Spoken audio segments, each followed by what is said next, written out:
Great Walled Country by Raymond MacDonald Alden. Away at the north end of the world, farther than men have ever gone with their ships or their sleds, is a land filled with children. It's filled with children because nobody who lives there ever grows up. The king and queen, the princes and the courtiers may be as old as you please, but they are children for all that. They play a great deal of the time with dolls, tin soldiers, and every night at 7 o'clock have a bowl of milk and bread and go to bed. There are all sorts of curious things about the way they live in the Great Walled Country, but this story is only of their Christmas season. One can imagine what a fine thing their Christmas must be, so near the North Pole, with ice and snow everywhere. But this is not all. Grandfather Christmas lives just on the north side of the country, so that his house leans against the Great Wall and would tip over if it were not for its support. Grandfather Christmas is his name in the Great Walled Country.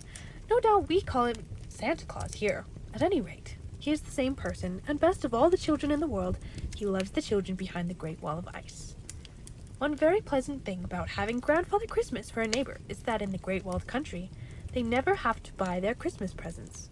Every year on the day before Christmas, before he makes up his bundles for the rest of the world, Grandfather Christmas goes into a great forest of Christmas trees that grow just back of the homes and fills the trees with candy and books and toys and all sorts of good things, so that when night comes, all the children wrap up snugly and then they go into the forest to gather gifts for their friends. Each one goes by himself so that none of his friends can see what he has gathered, and no one ever thinks of such a thing as taking a present for himself. The forest is so big, and there is room for all the people, and no one sees the secrets and presents, and there are always enough nice things to go around. There was once a time, so many years ago, that they would have forgotten about it if the story were not written in their big book and read to them every year when the children in the Great Walled Country had a very strange Christmas. There came a visitor to the land.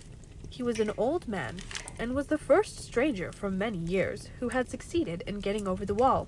When the old man inquired about their Christmas celebration, and was told how they carried it out every year, he said to the king, "That is very well, but I should think children who have Grandfather Christmas for a neighbor could find a better and easier way.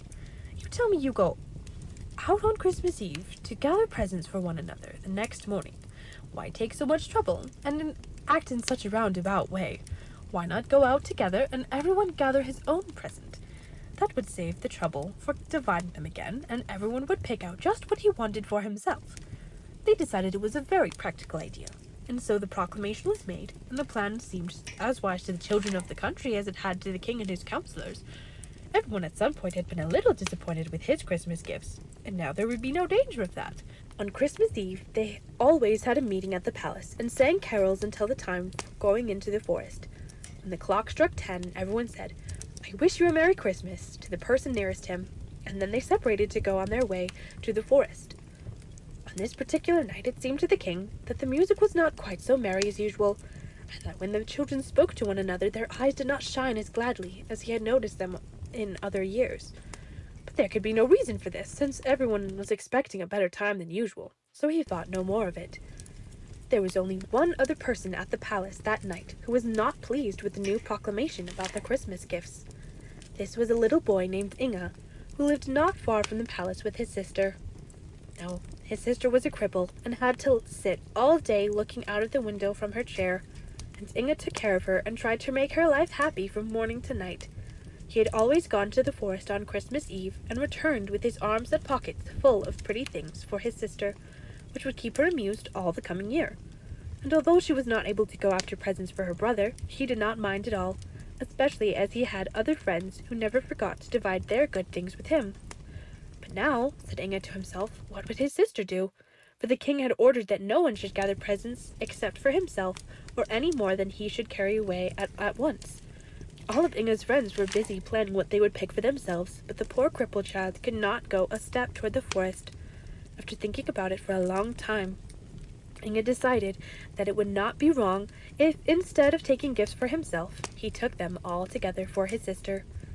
This he would do very gladly, for what did a boy who could run about and play in the snow care for presents compared with a little girl who could only sit still and watch others having a good time? Inga did not ask the advice of anyone, for he was a little afraid others would tell him not to do it, but but he silently made up his mind not to obey the proclamation.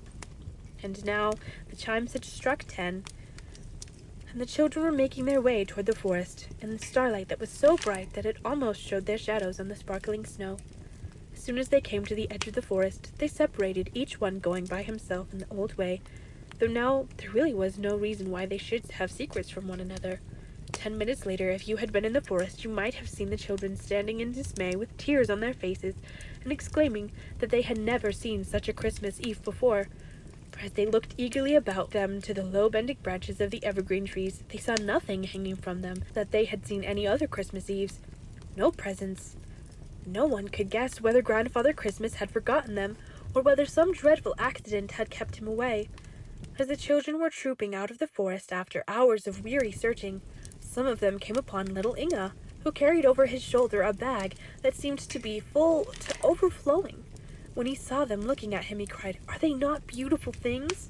I think Grandfather Christmas was never so good to us before." "Why, what do you mean?" cried the children. "There are no presents in the forest." "No presents," Inga said. "I have a bag full of them." But he did not offer to show them, because he did not want the children to see that they were really all for his sister instead of him. Then the children begged him to tell in what part of the forest he had found his presents, and he turned back and pointed them to the place where he had been. "I left many more behind than I brought away," he said. "There they are. I can see some of the things shining in the trees even from here." When the children followed his footsteps in the snow to the place where he had been, they still saw nothing in the trees, and thought Inga must be walking in his sleep and dreaming that he had found presents.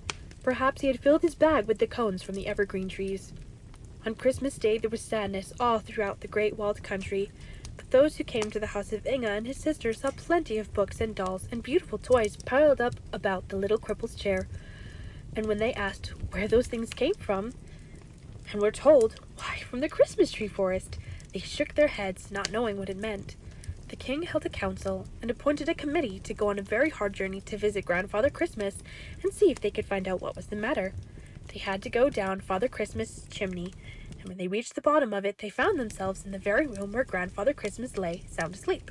It was very difficult to wake him, but when they finally did, the prince, who was in charge of the committee, said, "Oh, sir, we have come from the king of the great walled country, who has sent us to ask why you forgot us this Christmas, and left no presents in the forest." "No presents?" said Grandfather Christmas. "I never forgot anything. The presents were there. You did not see them, that's all." The children told him they had searched long and hard and found nothing. "Indeed," said Father Christmas. "And did little Inga, the boy with the crippled sister, find none?" The committee had heard about that and didn't know what to say.